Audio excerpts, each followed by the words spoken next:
Fala galera, tudo bom? Hoje a gente vai falar um pouco sobre esquerda e direita. Por que eu tô batendo nessa tecla de esquerda e direita nos últimos vídeos? Porque esse ano é ano de eleição e eu quero que vocês estejam preparados para escolher seus candidatos. Apesar de eu não ser crente na democracia liberal brasileira, eu quero fazer esse trabalho com vocês. Então a gente vai começar pelo conceito do que é esquerda e direita, na historiografia. A gente falando, por exemplo, sobre a Revolução Francesa, onde surge o parlamento, e essa figura da direita e da esquerda, que eram aqueles que se sentavam à direita e os que se sentavam à esquerda. A direita tinha a monarquia burguesa, sim, isso existia. A gente não costuma ouvir isso na escola, né? Ah, não, a monarquia contra a burguesia. Não, existia a monarquia burguesa, que era a nobreza de toga, que era aqueles que compraram seus cargos, de nobreza, e tinha a nobreza de espada, que é aqueles que tinham sangue azul, aqueles que vinham já de gerações de nobreza. E foram justamente esses aí que foram derrotados a partir da Revolução Francesa.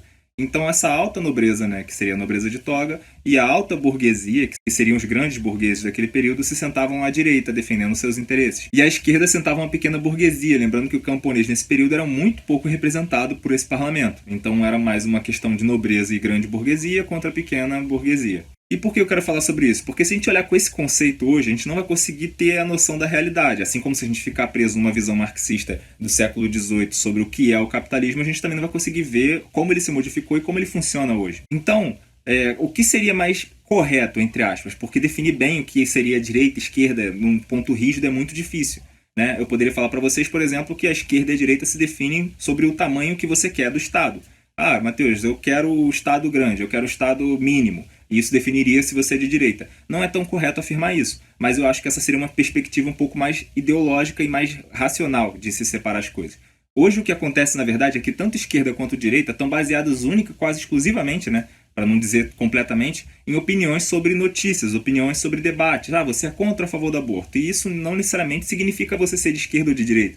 Mas, hoje em dia, tá valendo. É desse jeito que se define quem é de esquerda e quem é de direita. Logo, trazendo para a perspectiva que eu estava falando antes do Estado, do tamanho do Estado, a gente tem que pensar em algumas propostas, Pensar isso de uma forma assim, eu sou de esquerda, então eu quero o Estado grande. Eu sou de direita, eu quero o Estado mínimo. Eu acho que é uma forma, para não dizer extremista, uma forma burra mesmo de se posicionar.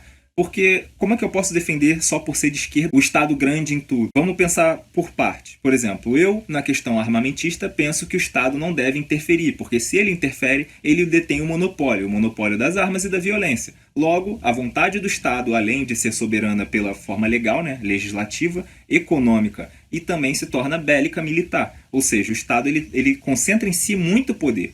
E aí a gente vai falar, tem que ser um Estado feito pelo proletário, na visão comunista. Tá, cara, eu tô falando com o Estado que a gente tem hoje, com a realidade que a gente tem hoje. Eu não confio nos políticos. Como eu vou confiar no Estado? O que constitui o Estado? Funcionalismo público, os políticos e os empresários. Então, assim, os interesses que estão majoritariamente atendidos lá dentro são esses. E eu não confio nessas classes. Então, eu não consigo confiar no Estado, por exemplo, para ser o responsável pela minha alimentação, pela minha segurança e alguns outros fatores. Então, quando eu quero menos Estado nessa questão, eu seria considerado de direita, por essa posição lógica.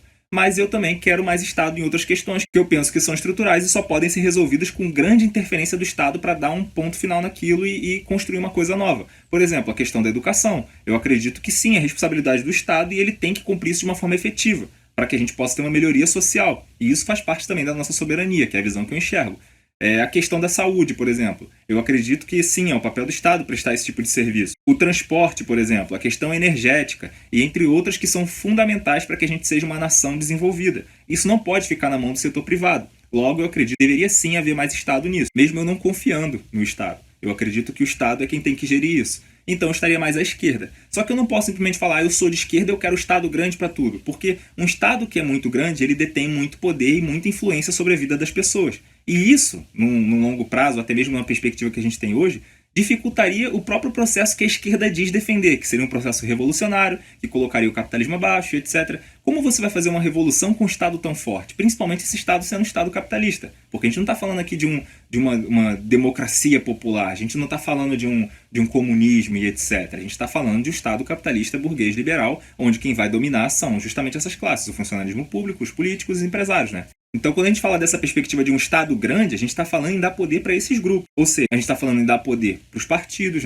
para o PT, para o PDT, etc., para o PSDB, para o Alckmin, para o Temer, para o Bolsonaro, para os ministros. A gente está falando de todos esses setores que vão ser responsáveis por cada vez mais gerir setores da sua vida. Não só da sociedade em abstrato, ou grandes esferas sociais, como a questão econômica, mas diretamente no que você pode consumir, o que você pode assistir, o que você pode dizer, o que você pode fazer, aonde você vai trabalhar, o que você vai comer. Então, isso é bem problemático. Eu compartilhei um tempo atrás nos stories um vídeo de um canal que eu assisto sobre sobrevivencialismo. Em 2018 ele estava lendo os projetos de governo, tanto do Bolsonaro quanto do Haddad. O projeto do Haddad simplesmente era um Ctrl-C, Ctrl-V do Lula, e tinha assim lá uma falha de escrita que ele esqueceu de alterar, que estava dizendo que o projeto era do Lula. Então ele lançou o projeto de governo dele com Ctrl-C, Ctrl-V e esqueceu de apagar o nome do Lula de lá. E o do Bolsonaro era totalmente abstrato. Ou seja, quando a gente bota pessoas de esquerda e de direita, né, candidatos, para falar sobre os problemas sociais e apresentar suas propostas, geralmente a gente tem um padrão nas respostas. A pessoa da esquerda ela vai sempre para o macro e a pessoa da direita costuma ir para o micro. Ou seja, na questão da segurança, eles costumam individualizar e às vezes até ignorar o papel que o Estado tem sobre a questão da segurança. Já a pessoa da esquerda, ela costuma relativizar o papel do individual, ou anular, e valorizar muito mais o papel do Estado. Então, quando a gente perguntar, por exemplo, o candidato de esquerda, o que você acha que tem que fazer para o Brasil resolver a questão da educação? A gente tem que pegar o ministério tal e fazer isso com aquilo outro, e vir com trilhões de dólares em cima desse aqui, e fazer 50 milhões de escolas e tal. Só que não leva em consideração a estrutura que a escola tem hoje. A escola ela é pública só na fachada. Ela é um prédio público, construído com o meu e com o seu dinheiro, e a manutenção que decorre dela também é com o meu e com o seu dinheiro. Só que a carteira que está lá dentro vem de um consórcio de uma empresa, né, de uma licitação. A caneta que o professor usa, o giz do quadro, tudo ali é privado. A mesma coisa vale para o SUS. Então aquele prédio ele é público, mas o dinheiro que rola ali dentro vai sempre para a mão de empresários. E quem é que fiscaliza esses contratos? Quem é que consegue vencer essas licitações? Aí que mora a grande corrupção. Então o Estado grande, nesses moldes que a gente tem hoje, também representa um aumento na corrupção. Porque esses tipos de contrato vão ser cada vez menos fiscalizados pela sociedade civil, que vai ter menos poder ainda para cobrar e menos força, caso precise tomar uma medida mais enérgica contra o próprio Estado. Então você está defendendo o quê, Matheus? Estado mínimo, neoliberalismo? Não, eu acredito que você e eu temos que ter consciência de que não dá para a gente simplesmente falar nessa perspectiva de esquerda, Estado máximo, direita, Estado mínimo. A gente tem que sim oscilar entre isso. E assim como tudo. Não estou falando aqui para a gente ser isentão, ser neutrão, não. Estou falando que a gente tem que ter olhar crítico. Ou seja, nessa esfera aqui, a única questão é o Estado? Ou será que a sociedade civil também tem a sua parcela? Como a gente resolve a questão da sociedade civil e como a gente resolve a questão do Estado? Sem ser idealista, né? De ficar pensando que simplesmente a galera que está montando em cima do Estado hoje, está tirando o dinheiro da nossa boca, vai simplesmente dar o Estado para a gente fazer o que quiser. Até mesmo pensando no uso da força para poder tomar esse poder, né? Para a gente poder construir um Brasil melhor. Você acredita mesmo que a solução é fortalecer o Estado que a gente tem hoje ou construir um Estado talvez mais forte no futuro a partir dessa tomada? Isso são coisas a se pensar. Então, se você quer tomar o Estado, você precisa de um Estado mais fraco, né? Para ele ter menos força contra você. Então, se você perguntar, mas e se o Estado sendo fraco? Isso vai favorecer a gente? Depende, porque tem as forças capitalistas que vão estar por trás, o empresariado, que costumam estar mais fortes. Porque quando a gente fala de um Estado fraco, a gente está falando de Estado fraco para nós, entendeu? Essa é a questão. O Estado ele tem que ser fraco para eles. Só que é eles quem controlam o Estado hoje. Então tem algumas vertentes políticas que falam assim, tem que acabar com o Estado é o problema. Cara, o capitalismo, eu vi até liberal falando isso, né, que tem que acabar com o Estado e deixar o capitalismo fluir livre. O capitalismo não existe sem o Estado. O Estado é responsável pelo monopólio. Quem controla o Estado controla o monopólio. E o capitalismo é monopólio, controle e acúmulo. Então, o capitalista ele tem que controlar o Estado. Porque se o Estado não for controlado, não existe monopólio de mercado. Se eu e você pegarmos o Estado hoje, né, e assumirmos o poder e falar assim, não vai mais nenhum centavo desse dinheiro público da carteira da escola para o grande empresário que está lá há 20, 30 anos com essa licitação sem ser alterado. Agora, a gente ao invés de contratar uma licitação, a gente vai contratar 500 mil empresas de carteiras, né, para os alunos sentarem, só que eles são todos microempreendedores. E aí a gente vai fomentar o crescimento econômico nessa classe, que são os microempreendedores.